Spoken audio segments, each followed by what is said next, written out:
Hello dear students, स्वागत है आपके अपनी यूट्यूब चैनल शिक्षा संग्रह में। स्टूडेंट्स, आज हम इस वीडियो में बात करने वाले हैं क्लास 10th के केमिस्ट्री का लेसन 1 रासायनिक अभिक्रियाएं एवं समीकरण chemical reaction and equation chapter के वस्तुनिष्ठ प्रश्नों का। दोस्तों, यदि अभी तक आपने हमारे चैनल को सब्सक्राइब नहीं किया है तो प्लीज़ हमारे चैनल को सब्सक्राइब कर दीजिए और बेल आइकन को प्रेस कर दीजिए ताकि सभी वीडियो का नोटिफिकेशन आप तक जरूर पहुंच सके। तो स्टूडेंट्स, चलिए देखते हैं क्लास 10th के केमिस्ट्री सब्जेक्ट के चैप्टर 1 रासायनिक अभिक्रियाएं एवं समीकरण chemical reaction and equation chapter का वस्तुनिष्ठ प्रश्न। स्टूडेंट्स, पहला प्रश्न है हमारा कि Zn plus CuSO4 zinc plus copper sulphate अभिक्रिया किया है तो जिंक सल्फेट और कॉपर बनाया है।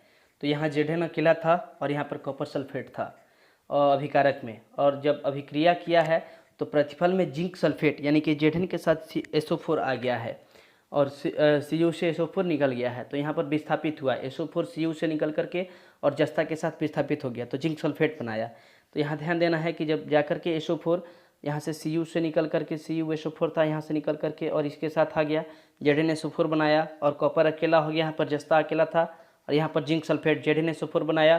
तो यहाँ पर जो है विस्थापित हुआ है SO4, तो यहाँ पर विस्थापन अभिक्रिया होगा। ऑप्शन बी हमारा सही हो जाएगा कि यह जो है विस्थापन अभिक्रिया है। ऑप्शन बी सही होगा। नेक्स्ट 2 नंबर प्रश्न है कि जब मैग्नीशियम फीता को जलाया जाता है तो उत्पन्न आग की लौ होती है। देखिए, जब मैग्नीशियम रिबन को ऑक्सीजन की उपस्थिति में जलाते हैं तो मैग्नीशियम ऑक्साइड का उजला अवक्षेप बनता है, और जो है मैग्नीशियम ऑक्साइड का जो उजला अवक्षेप बनता है तो यहाँ पर चमकीला उजला आग की लौ होती है। यहाँ पर जब मैग्नीशियम फीता को जलाया जाता है, जब मैग्नीशियम रिबन को ऑक्सीजन की उपस्थिति में जलाया जाता है तो जो उत्पन्न आग की लौ होती है वह चमकीला उजला होती है। ऑप्शन सी हमारा यहाँ पर सही हो जाएगा कि चमकीला उजला आग होती है, आग की लौ होती है जब मैग्नीशियम फीता को जलाया जाता है। 3 नंबर प्रश्न है कि जब लाल तप्त लोहा पर जलवाष्प प्रवाहित करने पर निम्नांकित में से कौन सा यौगिक बनता है। यानी कि गर्म लाल लोहे पर जब जलवाष्प प्रवाहित करते हैं तो कौन सा यौगिक बनता है। तो यहाँ पर बनता है ferrous ferric oxide. Option C हमारा सही होगा, Fe3O4 फेरस फेरिक ऑक्साइड बनता है जब लाल तप्त लोहे पर जलवाष्प प्रवाहित करते हैं। यह फेरस फेरिक ऑक्साइड यौगिक बनता है Fe3O4। ऑप्शन सी हमारा सही हो जाएगा। नेक्स्ट 4 नंबर प्रश्न है कि निम्नलिखित में से कौन सा बुझा हुआ चूना है। देखिए, बुझा हुआ चूना कली चूना CaO कहलाता है। कली चूना CaO को कहते हैं, और इस CaO के साथ जब जल मिलाते हैं, CaO को जब जल में डालते हैं तो हमारा बुझा हुआ चूना बनता है। तो यहाँ पर ध्यान देना है कि निम्न में से कौन सा बुझा हुआ चूना है। तो ये CaO था और इसके साथ जल मिला दिए, ये कली चूना है, इस कली चूना के साथ में जल मिला दिए तो हमारा बन गया है कैल्शियम हाइड्रोक्साइड। तो कैल्शियम हाइड्रोक्साइड हमारे ऑप्शन में ऑप्शन बी नंबर है, बी में कैल्शियम हाइड्रोक्साइड CaOH ट्वाइस। तो यहाँ ध्यान देना है, ऑप्शन बी हमारा सही होगा। 5 नंबर प्रश्न है कि निम्न में से कौन सही है। ABCD 4 ऑप्शन दिया है और पूछ रहा है कि कौन सा जो सूत्र है इसमें सही है। तो यहाँ पर ऑप्शन नंबर बी सही है, सोडियम कार्बोनेट डेकाहाइड्रेट, जो धोवन सोडा का सूत्र होता है। धोवन सोडा का सूत्र है वॉशिंग पाउडर का sodium carbonate decahydrate. Option B हमारा सही हो जाएगा। 6 नंबर प्रश्न है कि सोडियम सल्फेट और बेरियम क्लोराइड, सोडियम सल्फेट का जलीय विलयन और बेरियम क्लोराइड का जलीय विलयन अभिक्रिया करता है तो बेरियम सल्फेट ठोस पदार्थ बनाता है और सोडियम क्लोराइड का जलीय विलयन बनता है। तो यहाँ पर ध्यान देना है कि यह जो है आपस में जब अभिक्रिया कर रहा है तो अपने आयनों का आदान प्रदान कर रहा है। तो जब 2 यौगिक अपने आयनों का आदान प्रदान करते हैं तो उसे द्विविस्थापन अभिक्रिया कहते हैं। यानी कि यहाँ पर जो है Na2SO4, तो यहाँ से SO4 निकल रहा है, SO4 निकलेगा और SO4 निकल करके जो है आपका SO4 निकल गया और निकल करके जा करके बेरियम के साथ लग गया, BaSO4 बना दिया, यहाँ पर BaSO4 बना दिया, और यहाँ से Na2 और Cl2 निकल करके और यहाँ पर सोडियम क्लोराइड बना दिया। तो ध्यान देना है कि दोनों अपने आयनों का आदान प्रदान करते हैं। दो बड़े यौगिक है सोडियम सल्फेट और बेरियम क्लोराइड, सोडियम सल्फेट और बेरियम क्लोराइड, और दोनों अपने एक एक आयनों का आदान प्रदान कर रहे हैं और जाकर के बेरियम सल्फेट Ba के साथ SO4 जुड़ रहा है और यहाँ पर Na के साथ Cl2 जुड़ रहा है और जाकर के सोडियम सल्फेट बेरियम क्लोराइड मिलकर के बेरियम सल्फेट और सोडियम क्लोराइड बना रहा है। तो यहाँ पर जब दो यौगिक अपने आयनों का आदान प्रदान कर रहे हैं तो यहाँ पर हो जाएगा कि यह द्विविस्थापन अभिक्रिया है। ऑप्शन सी हमारा सही हो जाएगा, द्विविस्थापन अभिक्रिया, ऑप्शन सी सही होगा। 7 नंबर प्रश्न है कि एक जांच परख नली में लिए गए विलयन में एक लोहे की कील को डुबाया जाता है। जांच परख नली है और उसमें लोहे के एक कील को डुबाया जाता है। जांच परख नली में विलयन लेकर के एक लोहे के कील को डुबाया जाता है। आधे घंटे बाद देखा जा रहा है कि विलयन का जो रंग है वह बदल गया है। तो जांच परख नली में विलयन था, किस प्रकार का विलयन था जांच परख नली में, क्योंकि आधे घंटे के बाद विलयन में जो लोहे की कील डाली गई थी और डालने के बाद देखा गया आधे घंटे के बाद कि जो विलयन का रंग है वह बदल चुका है। तो वह किस पदार्थ का विलयन था, तो वह कॉपर सल्फेट का जलीय विलयन था। कॉपर सल्फेट के जलीय विलयन में लोहे के कील को डूबने पर उसका रंग परिवर्तित हुआ है विलयन का। नेक्स्ट 8 नंबर प्रश्न है हमारा कि अभिक्रिया CuO और H2 अभिक्रिया कर रहा है CuO कॉपर ऑक्साइड और H2 हाइड्रोजन अभिक्रिया करके बना रहा है Cu प्लस H2O कॉपर और जल।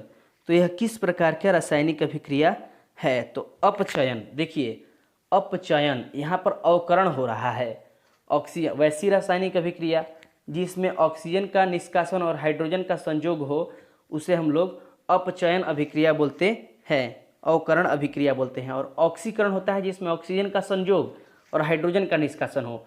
लेकिन यहाँ पर कॉपर के ऑक्साइड से ऑक्सीजन का निष्कासन हो रहा है। यहाँ पर था कॉपर का ऑक्साइड CuO, यहाँ से ऑक्सीजन निकल गया है। देखिए प्रतिफल में इसके साथ Cu के साथ O नहीं है तो ऑक्सीजन का निष्कासन हुआ है, तो इसे अपचयन अभिक्रिया कहेंगे। ऑप्शन ए हमारा सही हो जाएगा कि यह अपचयन अभिक्रिया है, ऑप्शन ए हमारा सही हो जाएगा। नेक्स्ट 9 नंबर प्रश्न है कि जब सोडियम हाइड्रोक्साइड जिंक से अभिक्रिया करता है तो कौन सा उत्पाद बनता है। Zn प्लस NaOH अभिक्रिया करेगा, यह उत्पाद प्रतिफल है Zn प्लस NaOH, और उसका उत्पाद जो प्रतिफल अभिक्रिया के फलस्वरूप बनने वाला है वह कौन सा पदार्थ बनेगा, इसे बताना है हमें। तो यहाँ पर बनता है सोडियम जिंकेट और हाइड्रोजन, सोडियम जिंकेट और हाइड्रोजन। तो सोडियम जिंकेट का सूत्र है Na2ZnO2 और साथ ही साथ हाइड्रोजन बनता है। तो ऑप्शन डी हमारा सही हो जाएगा कि Na2ZnO2 और H2 यानी सोडियम जिंकेट और हाइड्रोजन बनाता है। जब सोडियम हाइड्रोक्साइड जिंक के साथ अभिक्रिया करता है तो सोडियम जिंकेट और हाइड्रोजन बनाता है Na2ZnO2 प्लस H2। 10 नंबर प्रश्न है कि CuO प्लस H2 ये अभिकारक है और प्रतिफल में Cu प्लस H2O किस प्रकार की अभिक्रिया है। आपको ऊपर हमने बताया था कि यह किस प्रकार की अभिक्रिया है, क्वेश्चन नंबर 8 था और 10 नंबर प्रश्न में भी वही प्रश्न है, यह किस प्रकार की अभिक्रिया है। तो यहाँ पर ध्यान देना है कि यहाँ CuO कॉपर ऑक्साइड था और H2 था, यहाँ से कॉपर अकेला हो गया है प्रतिफल में, उत्पाद में जो है कॉपर अकेला हो गया, यहाँ से कॉपर निकल गया, ऑक्सीजन निकल गया है, कॉपर के साथ जो ऑक्सीजन था वह निकल गया है। तो यहाँ पर हमारा अपचयन अभिक्रिया कहलाएगा, ऑप्शन बी हमारा सही हो जाएगा, अपचयन अभिक्रिया। क्यों अपचयन अभिक्रिया, क्योंकि यहाँ से जो है ऑक्सीजन का निष्कासन हो रहा है। तो वैसी रासायनिक अभिक्रिया जिसमें ऑक्सीजन का निष्कासन और हाइड्रोजन का संयोग हो उसे अपचयन या अवकरण अभिक्रिया कहते हैं। 11 नंबर प्रश्न है कि नीचे दी गई अभिक्रिया में कौन सा कथन सही है। नीचे दी गई अभिक्रिया में कौन सा कथन सही है। तो देखिए यहाँ पर अभिक्रिया दी गई है, यहाँ पे कॉपर और ऑक्सीजन और मिलकर के बना रहा है CuO कॉपर का ऑक्साइड। तो यहाँ से पूछ रहा है कि नीचे दी गई अभिक्रिया में कौन सा कथन सही है। तो कॉपर का ऑक्सीकरण हुआ, यहाँ पर कॉपर था और ऑक्सीजन था, और यहाँ पर ऑक्सीकरण इसलिए हुआ क्योंकि कॉपर के साथ ऑक्सीजन आकर के क्या हो रहा है, जुड़ रहा है, कॉपर के साथ ऑक्सीजन आके जुड़ रहा है और CuO कॉपर का ऑक्साइड बना रहा है। तो यहाँ पर कॉपर का ऑक्सीकरण हो रहा है, ऑप्शन ए हमारा सही हो जाएगा। कॉपर का ऑक्सीकरण, ऑक्सीजन आकर के कॉपर के साथ जुड़ रहा है। 12 नंबर प्रश्न है कि निम्नलिखित में से कौन सा उत्पाद लेड नाइट्रेट को गर्म करने पर प्राप्त होता है? PbNO3, लेड नाइट्रेट को जब गर्म किया जाता है तो क्या बनता है?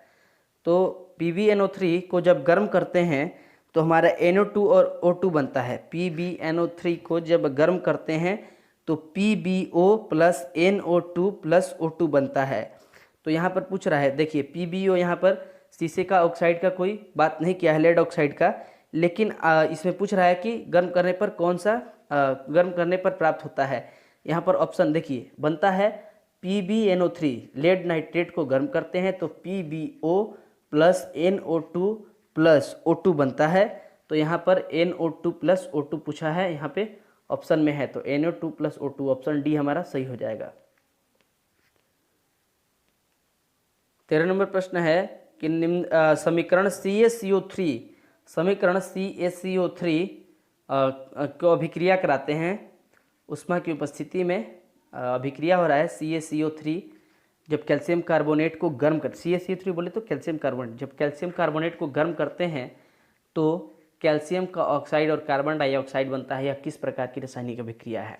तो देखिए वैसी रासायनिक अभिक्रिया जिसमें एक बड़ा यौगिक टूट करके दो सरल यौगिकों में बढ़ जाता है तो उसे वियोजन अभिक्रिया कहते हैं। तो ऑप्शन नंबर हमारा ए सही हो जाएगा, ऑप्शन ए सही हो गया। यहाँ पर CaCO3 एक कैल्शियम कार्बोनेट एक बड़ा यौगिक था और टूट करके कैल्शियम ऑक्साइड और CO2 दो सरल यौगिकों में बंट गया है, तो इसे बोलेंगे कि यह वियोजन अभिक्रिया है। ऑप्शन ए हमारा सही हो जाएगा कि CaCO3 कैल्शियम कार्बोनेट को जब उष्मा की उपस्थिति में गर्म करते हैं तो फलस्वरूप जो उत्पाद बनता है वह कैल्शियम ऑक्साइड और कार्बन डाइऑक्साइड बनता है। तो यहाँ पर ध्यान देना है कि यह वियोजन अभिक्रिया है, वैसी रासायनिक अभिक्रिया जिसमें कोई बड़ा यौगिक टूट करके दो सरल यौगिकों में बढ़ जाता है तो उसे वियोजन अभिक्रिया कहते हैं। ऑप्शन ए हमारा सही हो जाएगा।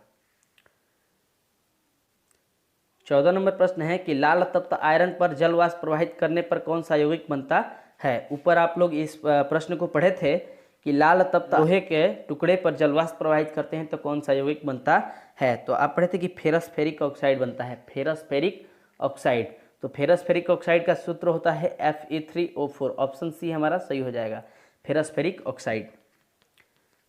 15 नंबर प्रश्न है कि सिल्वर क्लोराइड AgCl का रंग कैसा होता है? सिल्वर क्लोराइड का रंग कैसा होता है? तो सिल्वर क्लोराइड का रंग जो होता है श्वेत होता है, सिल्वर क्लोराइड का रंग श्वेत होता है। ऑप्शन ए हमारा सही हो जाएगा कि सिल्वर क्लोराइड का रंग श्वेत होता है। 16 नंबर प्रश्न है कि फेरस सल्फेट क्रिस्टल का रंग होता है, फेरस सल्फेट क्रिस्टल का रंग कैसा होता है? तो फेरस सल्फेट क्रिस्टल का रंग हरा होता है। ऑप्शन बी हमारा सही हो जाएगा कि फेरस सल्फेट क्रिस्टल का रंग हरा होता है। ऑप्शन बी सही होगा। 17 नंबर प्रश्न है कि नाइट्रोजन डाइऑक्साइड NO2 के धुएं का रंग होता है, नाइट्रोजन डाइऑक्साइड NO2 के धुएं का रंग होता है तो यह भूरे रंग का होता है। नाइट्रोजन डाइऑक्साइड के धुएं का रंग भूरा होता है। ऑप्शन ए हमारा सही हो जाएगा, ऑप्शन ए सही होगा कि भूरे रंग का होता है नाइट्रोजन डाइऑक्साइड का धुएं का रंग।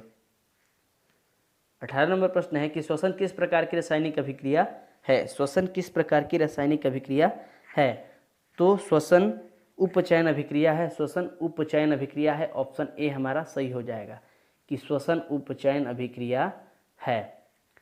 यहाँ पर ऑक्सीजन जाता है शरीर के अंदर श्वसन में श्वास नली के द्वारा, तो यहाँ पर उपचयन अभिक्रिया होगा। ऑप्शन ए हमारा सही हो जाएगा। 19 नंबर प्रश्न है कि शाक सब्जियों का विघटित होकर कंपोस्ट बनना किस प्रकार की रासायनिक अभिक्रिया है? देखिए जब शाक सब्जियां होती है विघटित हो जाती है, विघटित होकर के कंपोस्ट बनती है, कंपोस्ट बनाती है, खाद बनाती है, तो वह जो रासायनिक अभिक्रिया होता है वह ऊष्माक्षेपी होता है।